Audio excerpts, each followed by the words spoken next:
नमस्कार, आप देख रहे हैं सूचना इंडिया और मैं हूं अरुण दुबे।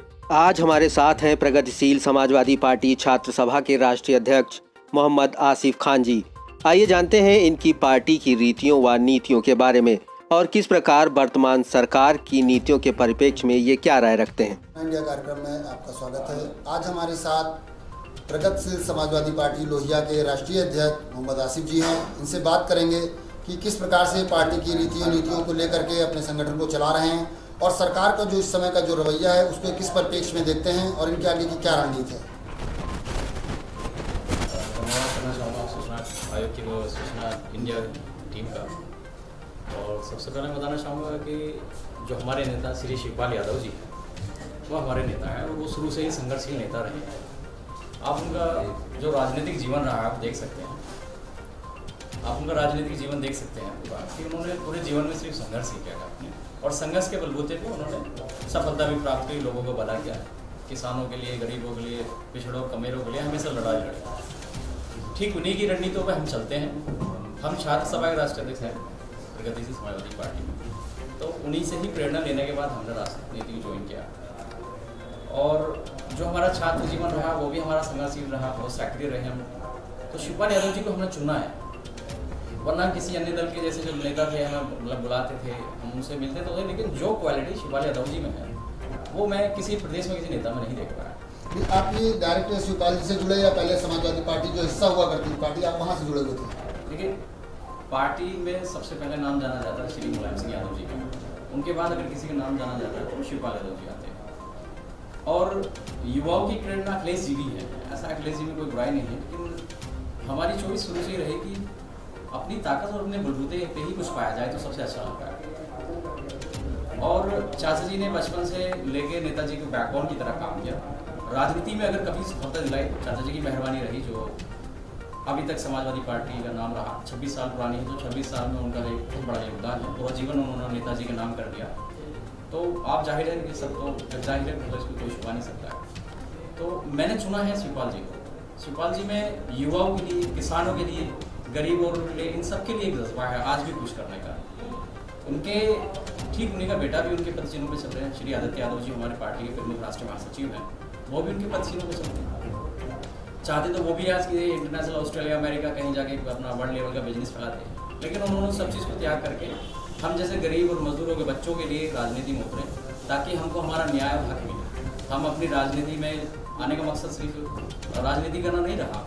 राजनीति बहुत टफ हो चुकी है। लोगों को लगता है कि राजनेता बहुत ज़्यादा भ्रष्टाचार करते हैं, मलाई चाटते हैं, ऐसा नहीं है। राजनीति में सबसे ज़्यादा संघर्ष है। इस समय जैसे आप छात्र सभा के राष्ट्रीय अध्यक्ष हैं तो छात्रों के हित के लिए आप काम करेंगे या आप जितनी भी आवाम है सबके लिए काम करेंगे, और आप उसको किस प्रकार से देख रहे हैं? आपकी क्या रणनीति है छात्रों को, जो हमारे नवयुवा हैं उनको जोड़ने के लिए, उनको संगठित करने के लिए, ये सड़कों पर उतर कर संघर्ष करने के लिए सरकार के प्रति आपका क्या रवैया है? देखिए, सबसे पहले मैं कहना चाहूँगा छात्र जो होते हैं वो देश के भविष्य होते हैं और छात्रों से ही पूरा देश का जितना भी प्रशासन है वो छात्रों से ही निकल के आता है, चाहे वो IPS हो, IRS हो और या जितने भी IAS कैटेगरीज हैं, सब छात्रों में ही कहीं ना कहीं छात्र रहते हैं। सबसे बड़ी बात यह है कि छात्रों से तो हमारा एक अलग लगाव है ही, क्योंकि हम खुद एक छात्र हैं, छात्र हैं और अब छात्र नेता भी हैं, तो जाहिर है कि मतलब उनके लिए हम हक की लड़ाई लड़ेंगे, चाहे वो सड़कों पर लड़नी पड़े या फिर कॉलेज या उनके जो प्रशासन है उनसे हमें बातचीत करनी पड़े। लेकिन इनके साथ साथ जो हमारा जीवन में सबसे महत्वपूर्ण भूमिकाएँ हमारे गरीबों किसानों की हैं, क्योंकि हमारा जो भारत देश है वो एक कृषि प्रधान देश है, विश्व में जाना जाता है, अच्छा नाम जाना जाता है। तो किसानों के लिए आज बड़ा मतलब बहुत बुरा व्यवहार उनके साथ हो रहा है। उनको उनके फसल का लाभ नहीं मिल पाता, उससे ज़्यादा लागत लग जाती है।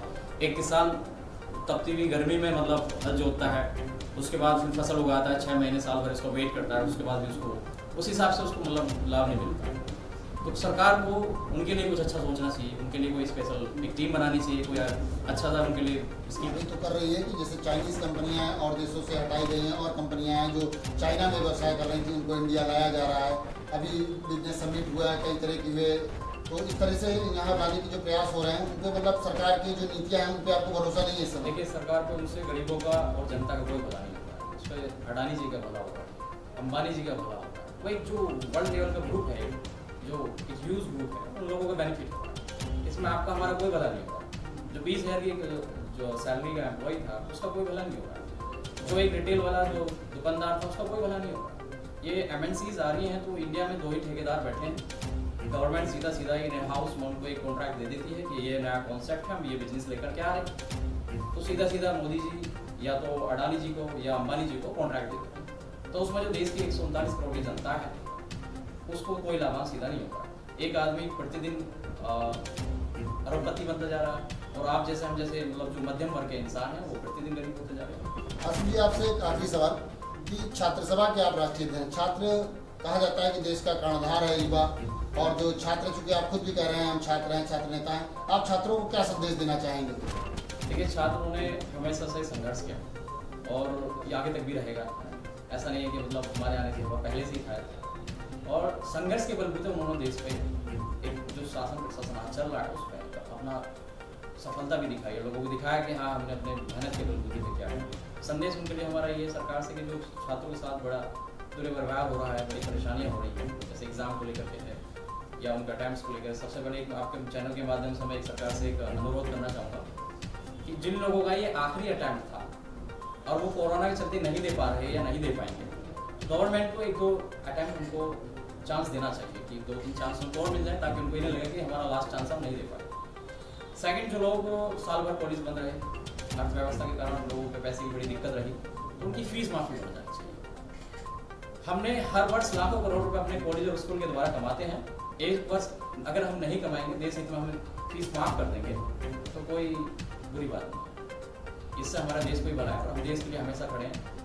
हमारे सबसे पहले हमारे लिए देश आता है, देश तभी आता है जब देशवासी आता है। अगर हम सिर्फ कमाने की सोचेंगे, लोगों का भले की नहीं सोचेंगे, देश की जनता की नहीं सोचेंगे, तो हम किसी भी तरह के देश बनेंगे। बहुत बहुत धन्यवाद आपका। आप थे हमारे साथ समाजवादी पार्टी, प्रगतिशील समाजवादी पार्टी भुइया के राष्ट्रीय अध्यक्ष छात्र सभा के मोहम्मद आसिफ जी। बड़ी बेबाकी से इन्होंने आज के जो ज्वलंत मुद्दों हैं उन पर अपनी बेबाकी से राय रखी और किस प्रकार से इनका क्या व्यू है, आगे क्या करने वाले हैं, बड़ी बेबाकी से इन्होंने बताया। बहुत बहुत धन्यवाद। सूचना इंडिया तक।